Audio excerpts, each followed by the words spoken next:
নমস্কার বন্ধুরা, মানবী রান্নাঘরে আপনাদের সবাইকে স্বাগত জানাই। আজকে কোনো রান্না করার রেসিপি দেখাবো না, এটা একটা হেলদি ব্রেকফাস্ট রেসিপি। এটা ওয়েট লসের জন্য বা এমনিও এটা ব্রেকফাস্ট হিসাবে ব্যবহার করতে পারেন, বা ব্রেকফাস্ট আর লাঞ্চের মধ্যে যে সময়টা থাকে সেই সময় এটা খাওয়া যেতে পারে। এটার মধ্যে কোনো সুগার বা কিছুই থাকে না, কাজেই সবার জন্যই ভালো এটা।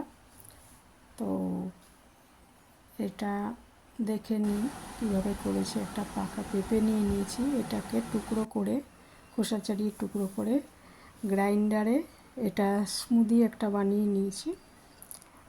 আর এটার মধ্যে স্মুদি বানানোর সময় আমি 2টো খেজুর দিয়েছি, ইচ্ছে করলে খেজুর নাও দিতে পারেন।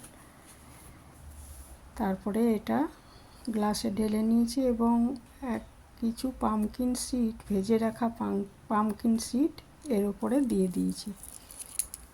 খুবই খেতেও ভালো লাগে আর খুবই হেলদি একটা রেসিপি। ব্রেকফাস্ট হিসাবেও ব্যবহার করতে পারেন বা ব্রেকফাস্ট আর লাঞ্চের মাঝের গ্যাপটায় খাওয়া যায় এটা।